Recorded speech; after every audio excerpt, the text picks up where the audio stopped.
అందరికీ నమస్కారం. ఈ రోజు మన ముఖ్య అతిథులు గౌరవనీయులు ముఖ్యమంత్రి వర్యులు నారా చంద్రబాబు నాయుడు గారు వచ్చారు. ఆయన వయసు 120 సంవత్సరాలని చెబుతున్నారు. బాబు గారికి ఆ భగవంతుడే దిగి వచ్చి ఆయనకు 120 సంవత్సరాల వయసు ప్రసాదించినట్టుగా ఆయన చెబుతున్నారు. బాబు గారు, మీ వయసు ఎంతో కొంచెము మాకు తెలియచేయండి. భగవంతుడు మనకిచ్చిన వయసు 120 ఏళ్ళు.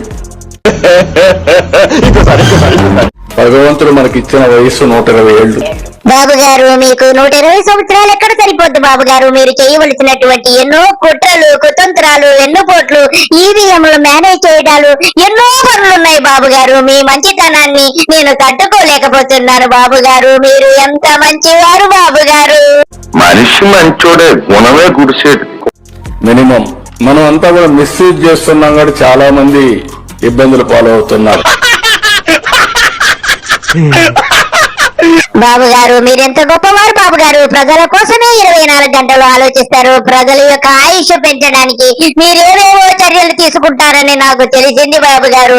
ప్రజలు కనీసం 100-120 సంవత్సరాలు బ్రతికేటట్టుగా ఏవో ప్రణాళికలు సిద్ధం చేస్తున్నారని అంతర్జాతీయ లెవెల్లో మీ యొక్క టెక్నాలజీ నాకు తెలుసు కదా బాబు గారు.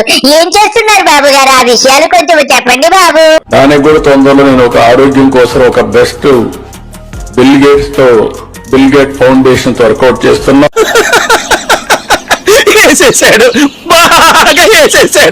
బాబు గారు, మీరు సిగ్గు లజ్జ పూర్తిగా విడిచిపెట్టేశారు బాబు గారు.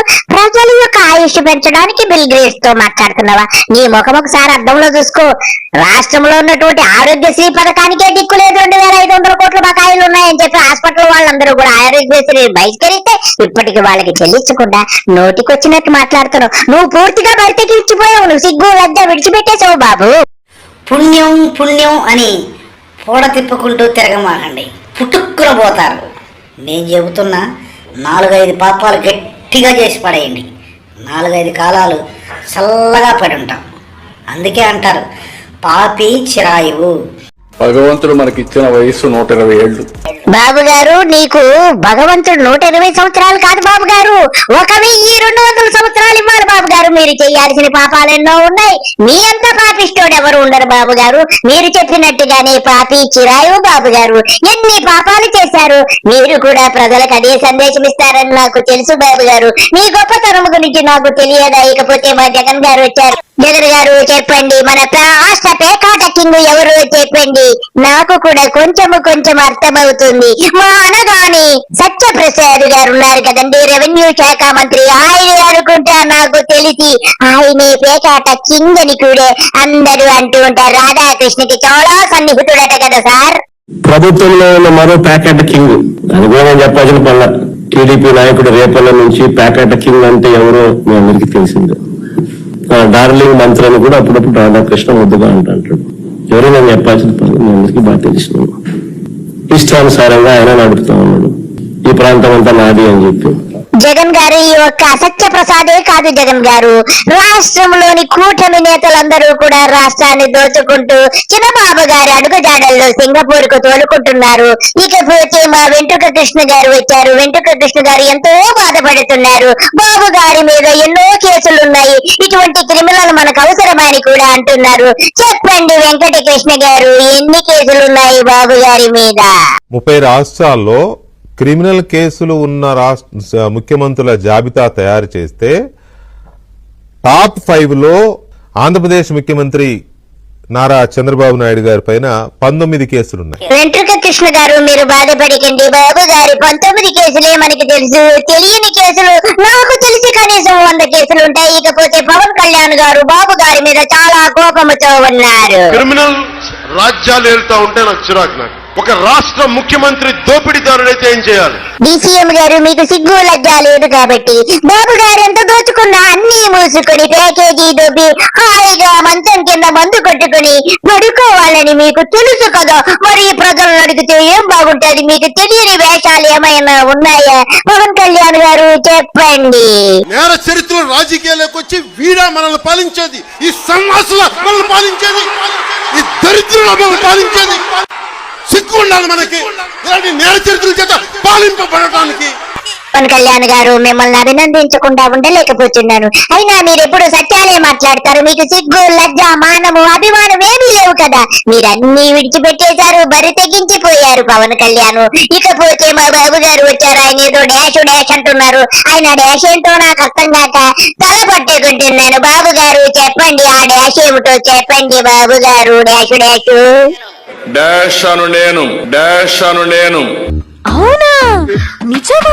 తెలుగుదేశం పార్టీ డాష్ అను నేను డాష్ గా ప్రతిజ్ఞ చేస్తున్నాను.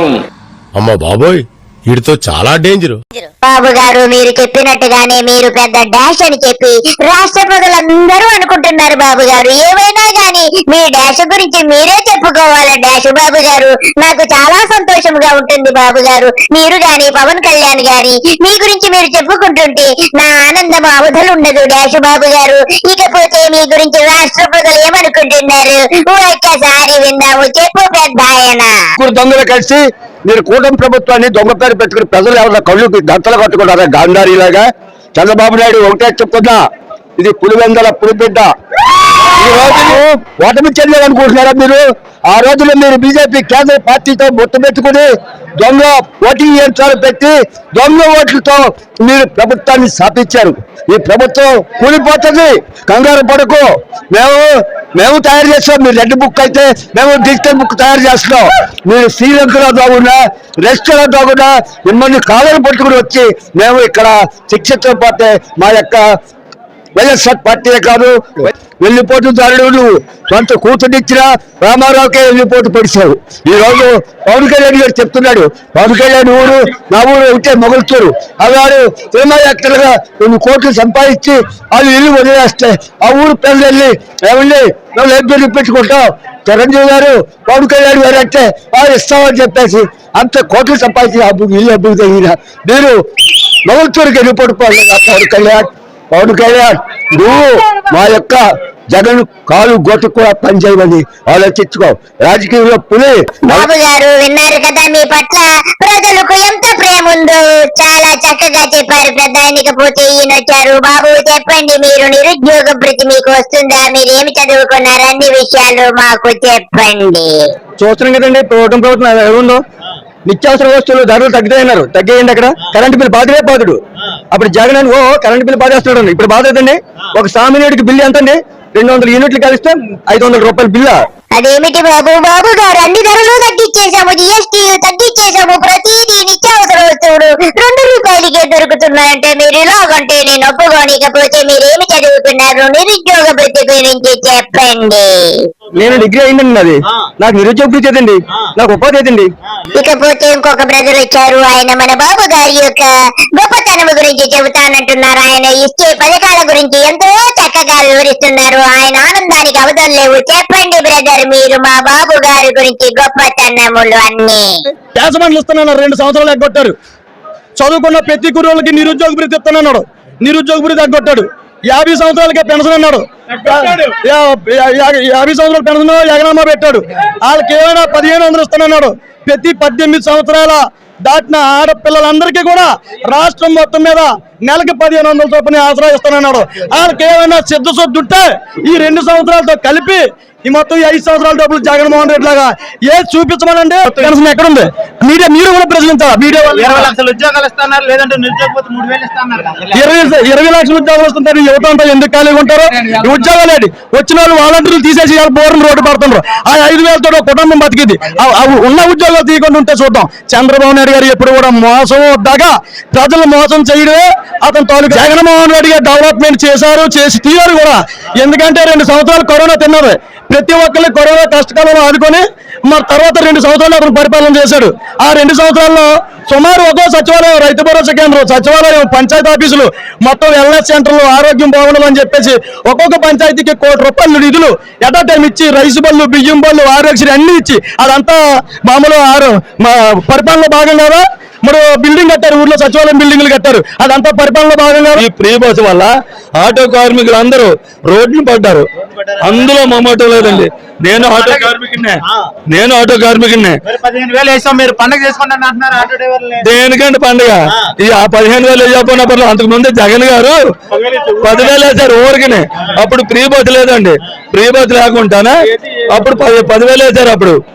అదండి పండుగ చేసుకోవడానికి ఏమి లేదండి. మిరపకాయ ఖర్చులు కూడా కాదు ఇది, ఉల్లిపాయలు మిరపకాయలు కూడా వీళ్ళకి ఎక్కడ తగ్గించాడండి? ఎక్కడ ఒక్కడ కూడా తగ్గించలేదు. విద్యుత్ ఛార్జీలు తగ్గిస్తానన్నారు, పెంచారు కానీ తగ్గించట్లేదు. ఫ్రెండ్స్ చూశారు కదా ప్రజల యొక్క ఆవేదన, ప్రజల యొక్క ఆగ్రహం ఎలాగుందో బాబు గారి మీద. ఈ కూటమికి పోయే కాలము దగ్గర పడిందని నాకు అర్థమవుతుంది. అందరికీ నమస్కారము, బాయ్.